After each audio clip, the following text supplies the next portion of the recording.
The Fillmore Elderberries by Lucy Maud Montgomery. I expected as much, said Timothy Robinson. His tone brought the blood into Ellis Duncan's face. The lad opened his lips quickly, as if for an angry retort, but was quickly closed then, again, with a set firmness oddly like Timothy Robinson's own. When I heard that lazy, worthless father of yours was dead, I expected you and your mother would be looking to me for help. Timothy Robinson went on harshly. You're mistaken if you think I'll give it. You've no claim on me, even if your father was my half-brother, no claim at all. And I'm not noted for charity. Timothy Robinson smiled grimly. It was very true that he was far from being noted for charity. His neighbors called him close and near. Some even went so far as to call him a miserly skinflint. But this was not true. It was, however, undeniable that Timothy Robinson kept a tight clutch on his purse strings, and although he sometimes gave liberally enough to any cause which really appealed to him, such causes were few and far between. I'm not asking for charity, Uncle Timothy, said Ellis quietly. He passed over the slur at his father in silence, deeply as he felt it, for alas, he knew that it was only too true. I expected to support my mother by hard and honest work, and I am not asking you for work on the ground of our relationship. I heard you wanted a hired man, and I have come to you.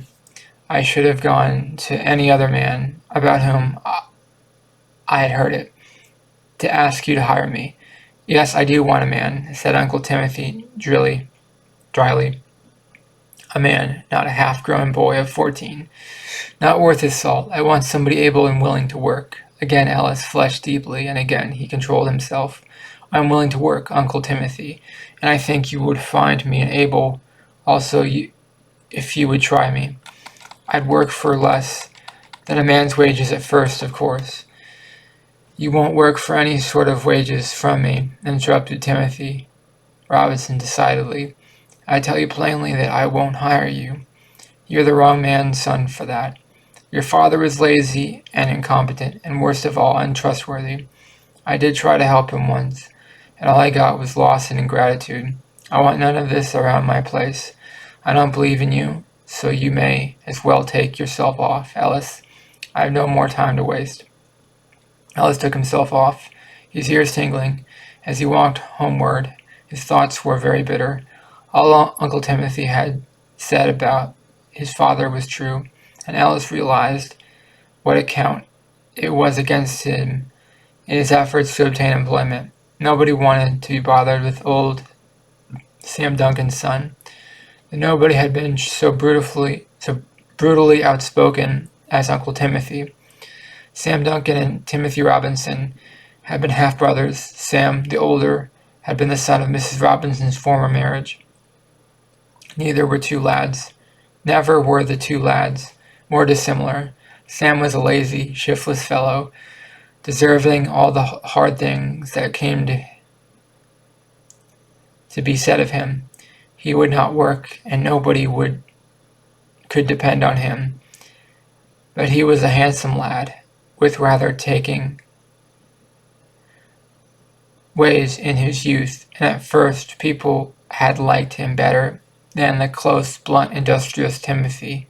Their mother had died in their childhood, but Mr. Robinson had been fond of Sam, and the boy had a good home. When he was 22 and Timothy 18, Mr. Robinson had died very suddenly, leaving no will. Everything he possessed went to Timothy. Sam immediately left. He said he would not stay there to be bossed by Timothy. He rented a little house in the village, married a girl far too good for him, and started in to support himself and his wife by day's work. He had lounged, borrowed, and shirked through life. Once Timothy Robinson, perhaps moved by pity for Sam's wife and baby, had hired him for a year at better wages than most hired men received in Dalrymple. Sam idled through a month of it, then got offended and left in the middle of haying. Timothy Robinson washed his hands of him after that. When Alice was 14, Sam Duncan died. after a lingering illness of a year. During this time the family were kept by the charity of pitying neighbors, for Ellis could not be spared from attendance on his father to make any attempt at earning money. Mrs. Duncan was a fragile little woman, worn out with her hard life and not strong enough to wait on her husband alone. When Sam Duncan was dead and buried, Ellis straightened his shoulders and took counsel with himself. He must earn a livelihood for his mother and himself, and he must begin at once. He was tall and strong for his age, and he had a fairly good education. His mother having determinedly kept him at school when he had pleaded to be allowed to go to work. He had always been a quiet fellow, and nobody in Dalrymple knew much about him. But they knew all about his father. Nobody would hire Ellis unless he were willing to work for a pittance and would barely clothe him. Ellis had not gone to his Uncle Timothy until he had lost all hope of getting a place elsewhere. Now this hope too had gone. It was nearly the end of June, and everybody who wanted help had secured it. Look where he would, Ellis could see no prospect of employment. If I could only get a chance, he thought miserably. I know I am not idle or lazy. I know I can work. If I could get a chance to prove it. He was sitting on the fence of the Fillmore Elderberry pasture as he said it, having taken a short cut across the fields. This pasture was rather noted in Dalrymple, originally a mellow and fertile field. It had been almost ruined by a persistent, luxuriant growth of elderberry bushes. Old Thomas Fillmore had at first tried to conquer them by mowing them down in the dark of the moon, but the elderberries did not seem to mind either moon or mowing, and flourished alike in all the quarters. For the past 2 years, old Thomas had given up the contest, and the elderberries had all their own sweet way. Thomas Fillmore, a bent old man with a shrewd nutcracker face, came through the bushes while Ellis was sitting on the fence. Howdy, Ellis. Seen anything of my spotted calves? I've been looking for 'em for over an hour. No, I haven't seen any calves. A good many might be in this pasture without being visible to the naked eye, said Ellis, with a smile. Old Thomas shook his head ruefully. Them elders have been too many for me, he said. Did you ever see a worse-looking place? You'd hardly believe that 20 years ago there wasn't a better piece of land in Dalrymple than this lot, would you? Such grass as grow here. The soil must be as good as ever if anything had a chance to grow on it, said Ellis. Couldn't those elders be rooted out? It'd be a back-breaking job, but I reckon it could be done if anyone had the muscle and patience and time to tackle it. I haven't the first at my age. My hired man hasn't the last, and nobody would do it if for what I could afford to pay. What will you give me if I undertake to clean the elders out of this field for you, Mr. Fillmore? Asked Ellis quietly. Old Thomas looked at him with a surprised face, which gradually reverted to its original shrewdness when he saw that Ellis was in earnest. You must be hard up for a job, he said. I am, was Ellis's laconic answer. Well, let me see, old Thomas calculated carefully. He never paid a cent more for anything than he could help, and he was noted for hard bargaining. I'll keep you $16 if you clean out the whole field, he said at length. Ellis looked at the pasture.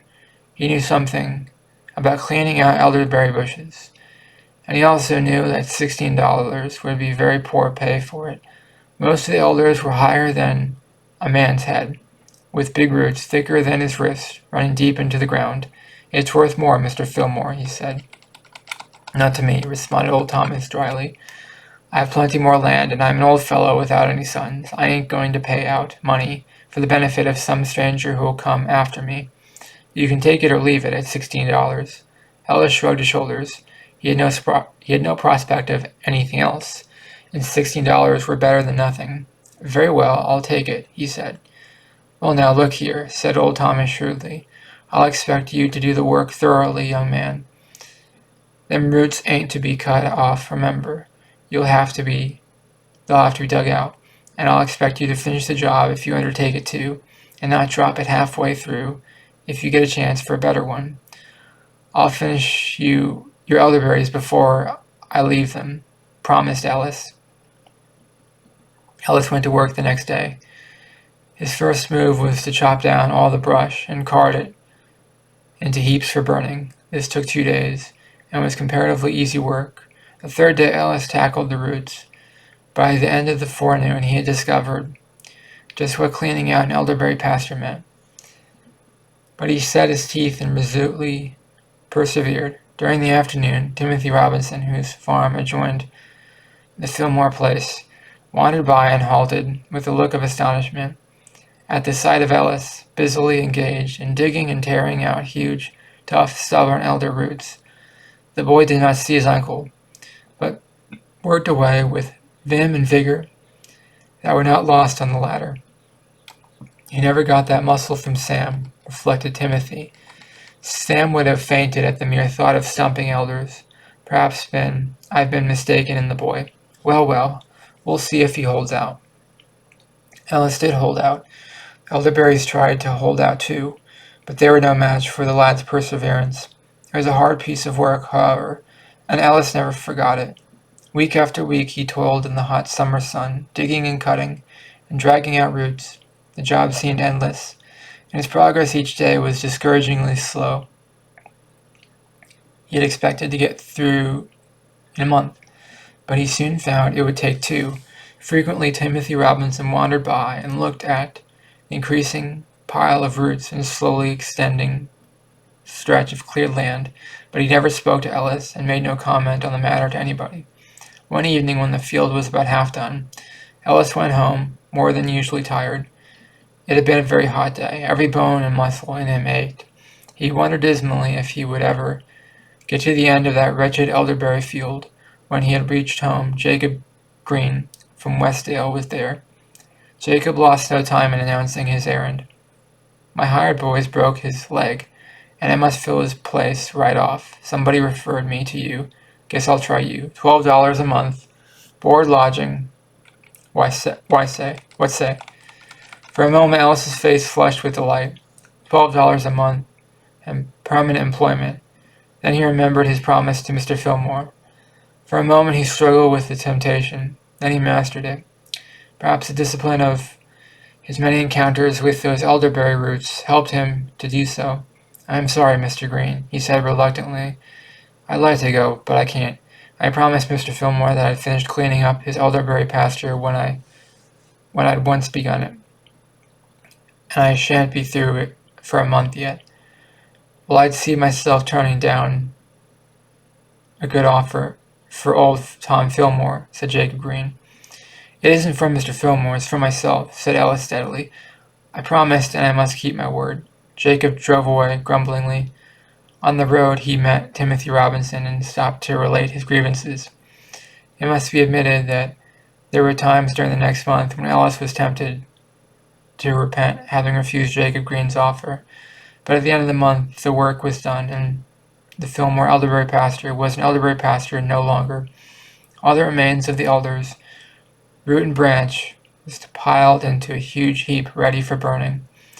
"And I'll come up and set fire to it when it's dry enough," Ellis told Mr. Fillmore. "I claim the satisfaction of that." "You've done the job thoroughly," said old Thomas. "There's your $16, and every cent of it was earned. If ever money was, I'll say that much for you. There ain't a lazy bone in your body. If you ever want a recommendation, just come to me." As Ellis passed Timothy Robinson's place on the way home, that worthy himself appeared, strolling down his lane. "Ah, Ellis," he said, speaking to his nephew for the first time since the interview 2 months before. "So you finished with your job?" "Yes, sir." "Got your $16, I suppose?" "It was worth 4 times that. Old Tom cheated you. You were foolish not to have gone to Green when you had the chance." "I promised Mr. Fillmore to finish with the pasture, sir." "Humph. Well, what are you going to do now?" "I don't know. Harvest will be on next week. I may get somewhere as an extra hand for a spell." Ellis said his uncle abruptly, after a moment's silence, I'm going to discharge my man. He's no earthly good. Will you take his place? I'll give you $15 a month. And found. Alice stared at Timothy Robinson. I thought you told me you had no place for my father's son, he said slowly. I have changed my mind. I have seen how you went at that elderberry job. Great snakes. There couldn't be a better test for anybody than rooting out them things. I know you can work. When Jacob Green told me why you'd refuse his offer, I knew you could be depended on. You come to me and I'll do well by you. I have no kith or kin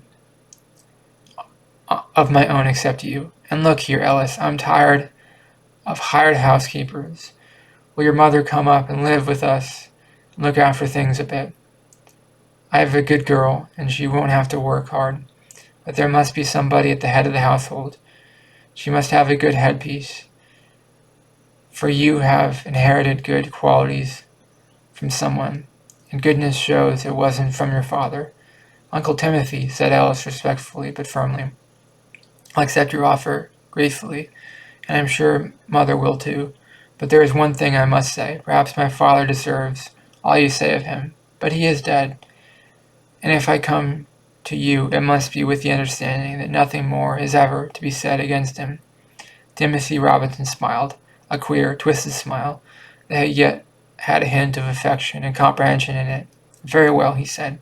I'll never cast his shortcomings up to you again. Come to me, and if I find you always as industrious and reliable as you proved yourself to be negotiating them elders, I'll most likely forget that you ain't my own son some of these days.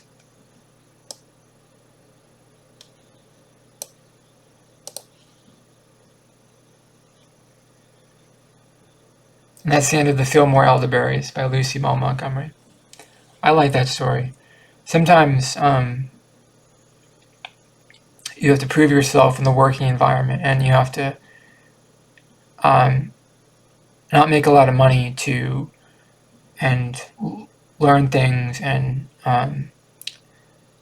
sometimes it's not about how much money you start making, but it's about how much money you'll make someday, and doing the right thing and finding the right opportunities. And sometimes it's about keeping your word and being honest and being true, being a true-hearted person. It's important to be true-hearted and be honest, and people that are true and honest are more likely to have careers than people who are dishonest. I find that's the best strategy I think people should take. Let me know in the comments below. Did you like the story? I like the story. I related to it a lot. Sometimes you have to work really hard to achieve anything, and that's just one of the facts of life. Let me know in the comments below, what did you think of the story? Please subscribe to this channel to be part of the community. And please like this video. It really helps the channel out a lot. Thank you for watching. Have a great day. Bye-bye.